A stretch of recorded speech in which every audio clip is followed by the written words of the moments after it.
राम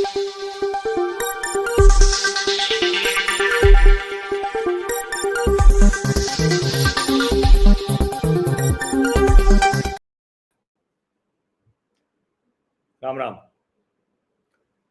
प्रधानमंत्री नरेंद्र मोदी क्योंकि इतने काम एक साथ किए, लगातार करते रहे। अब उसमें कई बातें ऐसी होती हैं जिसको लेकर एक शब्द आया चलन में, जुमला। और चूंकि वो याद आता है कि किसी चुनाव के समय किसी साक्षात्कार में किसी बात पर अमित शाह ने कहा कि वो तो जुमला था, तो उसके बाद वो जुमला चल गया और ये कहा गया कि नरेंद्र मोदी या मोदी की सरकार जितना कुछ कहती है वो सब जुमला होता है, यानी बस कहने के लिए कह दिया जाता है, वो होता नहीं। इसीलिए आप मोदी सरकार के किसी भी कार्यक्रम को देखेंगे तो विपक्षी एक पक्का वाला फॉर्मूला तय करके रखे रहते हैं और कहते हैं रे ये तो जुमला है।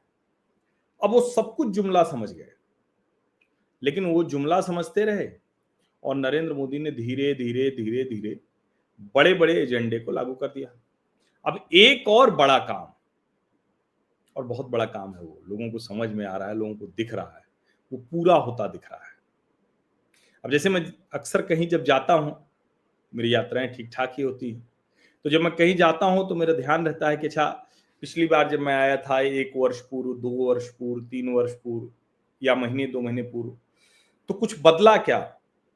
तो मेरी आदत है, मैं सड़क देखते चलता हूँ, नई कोई बिल्डिंग आ गई क्या, कैसी बिल्डिंग है, सरकारी है, प्राइवेट है, इंफ्रास्ट्रक्चर, बुनियादी ढांचा किसी शहर का कितना बदला। अच्छा हवाई जहाज से जा रहे हैं तो जहां गए थे पहले हवाई अड्डा कैसे था, अब कैसा हो गया।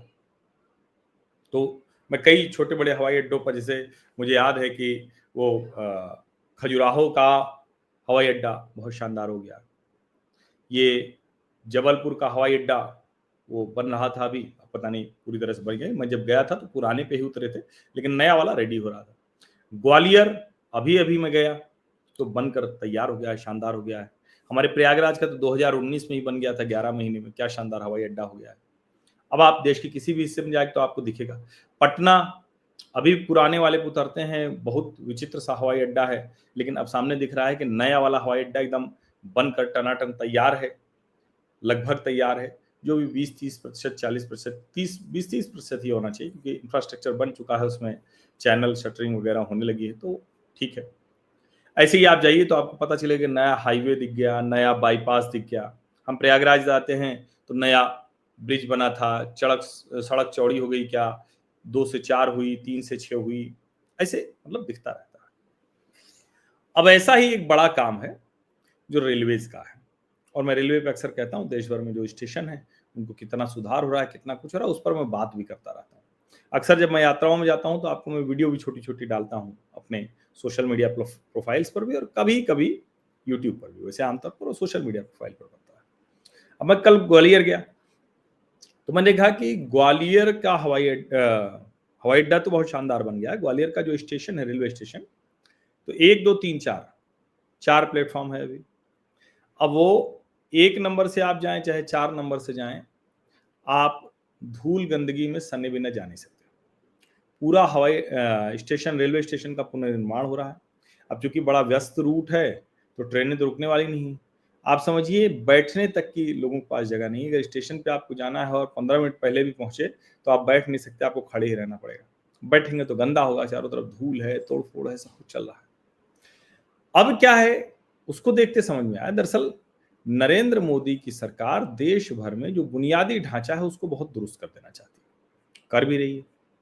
रेलवे सबसे महत्वपूर्ण है क्योंकि सामान्य जन तो सबसे ज्यादा उसी से यात्राएं करते हैं, तो वो यात्राएं होती हैं।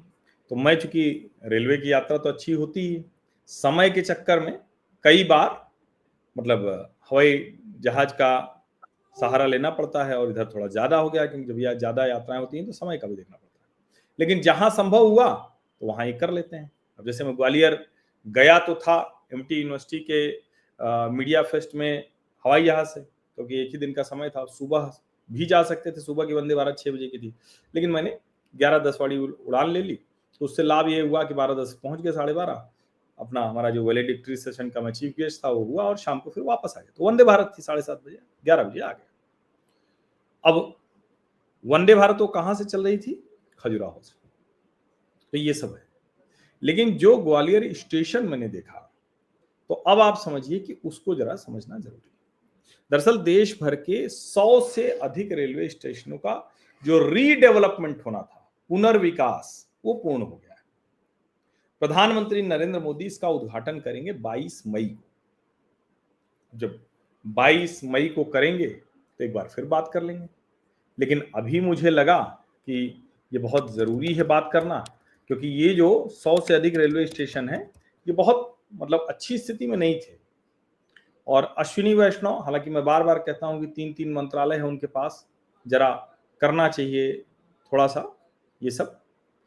लेकिन अब क्या है कि उनको जो कम से कम वो उस स्टेशन के बारे में बताते हैं, और अमृत भारत स्टेशन का वो सब देश भर में होने वाला है, तो उसको लेकर वो छोटा छोटा वो करते रहते हैं, मतलब रेलवे स्टेशन के बारे में वो डालते रहते हैं, फोटो डालते रहते हैं। तो वो अच्छा है, अच्छा भी लगता है। स्टेशन हमारे सब अच्छे हो रहे हैं तो अच्छा लगता है। मैंने प्रयागराज का आपको दिखाया ही था कि बहुत कुछ बन रहा है, पहले भी वो बड़ा स्टेशन था, तो अब वो और बेहतर बनने जा रहा है। लेकिन ये जो 100 से अधिक रेलवे स्टेशनों का पुनर्विकास हो रहा है, ये जरा देखना जरूरी है। और ये सिर्फ इतना भर नहीं है कि कोई रंगाई पुताई हो गई, कोई एक जगह कुछ हो गया, ऐसा भर नहीं। अभी मैं थोड़ा सा दिखा देता हूँ, बाकी तो मैं इसके बारे में बताऊंगा। रंग है सिंदूर का पठानकोट रेलवे स्टेशन, ये देखिए, ये इस तरह से बनाया गया है, अच्छी लाइटिंग और बढ़िया से वॉल फेंसिंग वगैरह करके। पठानकोट जंक्शन है, तो ठीक है। फिर ये नीरज चोपड़ा को बधाई दी हो, ठीक है। अब ये डाकोर अमृत भारत स्टेशन है। अब मैं ये आपको दिखाऊंगा, ये मैं इसलिए दिखाऊंगा कि थोड़ा इसको देखना चाहिए, और इससे लाभ ये होगा कि आप मतलब जो है वो इसको समझ सकेंगे। अब ये डाकोर का जो रेलवे स्टेशन है, ये अमृत भारत रेलवे स्टेशन, तो अलग अलग रीडेवलपमेंट में, एक तो पीपीपी मॉडल पे हो रहा है, जैसा वो भोपाल वाला बना है। अब ऐसे ही देश भर में बन रहे हैं, ऐसे सूरत में बना हुआ है। अभी अमृत भारत जो है, ये रेलवे स्टेशन जो छोटे हैं, लेकिन उन्हीं को अच्छे से किया जाए। अभी डाकोर का railway station, Dakor Amrit Bharat station, जरा इसको देखिए।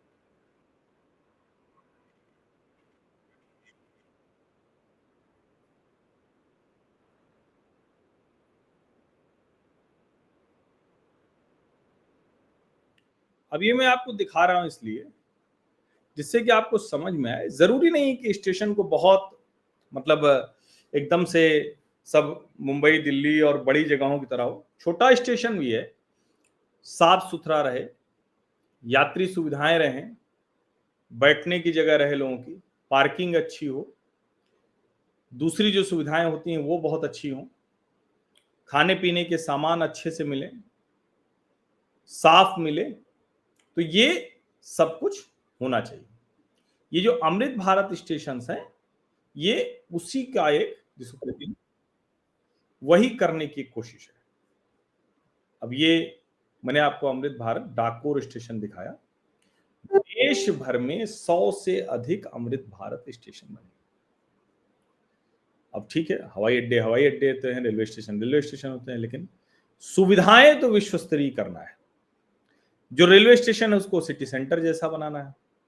2047 का जो विकसित भारत है उसके एजेंडे में मैंने जो कहा कि पार्किंग एरिया, सर्कुलेशन एरिया, वो सब बड़ा बड़ा बन जाए, एंट्री और एग्जिट पॉइंट अलग अलग हो, यानी प्रवेश और निकास एकदम अलग अलग हो, फुटओवर ब्रिज बहुत बढ़िया हो, जो पैदल पार पथ बनता है, वेटिंग लाउंज यानी प्रतीक्षालय है तो बड़ा हो, सुविधाजनक हो, वहां आदमी जाए तो उसको ऐसा ना लगे प्रतीक्षालय में अगर 1 घंटे 2 घंटे 3 घंटे गए तो कोई दिक्कत नहीं। जो एक्सेलेटर होते हैं, सीढ़ियां जो चलती हुई, दिव्यांगजनों के लिए शौचालय है। अब निःशुल्क वाईफाई तो खैर ठीक हो दे रहे हैं, लेकिन उसका बहुत मतलब नहीं होता, हालांकि ठीक है, कभी कभी काम आ जाता है किसी को। साफ साफ सब कुछ दिखे, डिजिटल स्मार्ट, एकदम लोगों के, यात्रियों के लिए वो ठीक रहे। और ये जो अमृत भारत स्टेशन होते हैं, इसकी जो डिजाइन होगी वो पूरी तरह से स्थानीय संस्कृति होगी, यानी मूल रूप से भारतीय संस्कृति, फिर उस जगह की जो स्थानीय संस्कृति है वो वहां दिखेगी। मतलब इसके उदाहरण के लिए इस दक्षिण भारत के स्टेशन है तो वहां द्रविड़ शैली में होगा, गोपुरम होगा। राजस्थान सीमावर्ती क्षेत्र है तो वहां किला स्थापत्य शैली होगी, दुर्ग जैसी संरचना बनेगी। अलग अलग जहां भी जो है तो वो उस तरह से दिखेगा। यानी जो भी धार्मिक सांस्कृतिक महत्व वाले स्थान है वो उसके शामिल किया जाए। 103 स्टेशन है टोटली। उत्तर प्रदेश में 19, गुजरात में 18, छत्तीसगढ़ में 5, कर्नाटक में 5, मध्य प्रदेश में 6, राजस्थान में 8, तमिलनाडु में 3। अब तमिलनाडु में जैसे चिदम्बरम है, श्रीरंगम है, वृद्धाचलम है। राजस्थान में देशनो है, बिंदी है, मांडलगढ़ है, गोगामेड़ी है और ऐसे हैं। मध्य प्रदेश में जो 6 हैं उनमें सिवनी टाइगर रिजर्व के पास है और ऐसे दूसरे हैं। कर्नाटक में ऐसे ही 5 है, छत्तीसगढ़ में 5 है, गुजरात में ऐसे ही 18 है, उसमें सीहोर है, समाख्याली है, बालिताना है, मोरबी है, डकोर है। अभी यह मैंने आपको दिखाया ही। उत्तर प्रदेश में सहारनपुर है, बिजनौर है, बरेली सिटी है, सिद्धार्थनगर है, गोला गोकर्णनाथ है, करछना है, ईदगाह है, आगरा है। ये सब बड़े स्टेशन नहीं है, छोटे स्टेशन है इसमें। अच्छा, इन स्टेशनों पर जब सब सुविधा हो जाएंगे तो धीरे धीरे पूरी ट्रेनों को, और मैं आपको बहुत पहले बता चुका हूं कि पुरानी वाली सारी ट्रेनें खत्म हो जाएंगी। 2029 तक ऐसा हो जाएगा, ये मुझे पक्के तौर पर नहीं पता है, लेकिन कोशिश यही है कि सिर्फ नमो भारत, वंदे भारत और अमृत भारत यही सारी कैटेगरी रह जाए सारी, और इसी को करने की योजना भी। वो इन स्टेशनों से फिर वो चलेगी तो और अच्छा होगा। अब जाहिर है ये जो हम विकसित भारत कहते हैं, आधुनिक भारत कहते हैं, तो हमारा ये होना चाहिए। अच्छा, ये अमृत भारत जो है 103 स्टेशन का हो गया, 1300 ऐसे स्टेशन पुनर्विकसित किए जाने हैं, 1300। तो इसको भी जुमला ही कहते थे, ऐसे स्मार्ट सिटी को भी जुमला कहते थे, लेकिन होते होते ये होता चला जा रहा है। तो मैं वही कह रहा हूँ, शायद ये भी देखना होगा कि क्या जो नरेंद्र मोदी की सरकार काम कर रही है, विपक्ष के लोग और जो जिनको हम कहते हैं ना कि चिर कुपित एक जो पत्रकारों का समूह है, जिसको लगता है कि मोदी उनको भाव नहीं दे रहा है। भाई मोदी भाव किसी को नहीं देना है, लेकिन क्या भाव होने के हिसाब से, भाव देने के लिहाज से सब कुछ होगा? तो ये तो नहीं हो सकता ना। तो इसलिए मतलब मुझे लगता है इसकी चर्चा ठीक से होनी चाहिए। तो ये जो अमृत भारत स्टेशन वाला है, ये भी, इसको भी सब जुमला कह रहे थे। एक तो मूल स्टेशन जो बड़े वाले, दिल्ली, प्रयागराज, भोपाल, ऐसे बड़े बड़े स्टेशन, जो रानी कमलापति हो गया, वो जो हबीबगंज था, बड़ा शानदार बना दिया है। तो बड़े सेंटर वहां के बन जाए, और ये अमृत भारत छोटी जगहों पे भी उस तरह का डेवलपमेंट होगा, उसके साथ होगा तो अच्छा रहेगा। और ये सब मिलाकर जो विकसित भारत है उसकी तरफ बढ़ेगा, और ये सारी बुनियाद तैयार हो जाएगी ना, तो बड़ी तेजी में सब मामला भागता है। जैसे मैंने आपको बताया था ना कि 60% पिछला जो वित्तीय वर्ष बीता, उससे पिछले से 60% अधिक आईफोन हमने यहाँ बनाया, असेंबल किया, एक्सपोर्ट किया। आने वाले समय में और वो तेजी से बढ़ेगा। तो ये भी एक जो जुमला कहा जा रहा था उसको समझिए। आप सभी का बहुत बहुत धन्यवाद। सब्सक्राइब अवश्य कर लीजिए, नोटिफिकेशन वाली घंटी दबा दीजिए, लाइक का बटन दबा दीजिए, अधिक से अधिक लोगों तक इस वीडियो को पहुंचा दीजिए। धन्यवाद।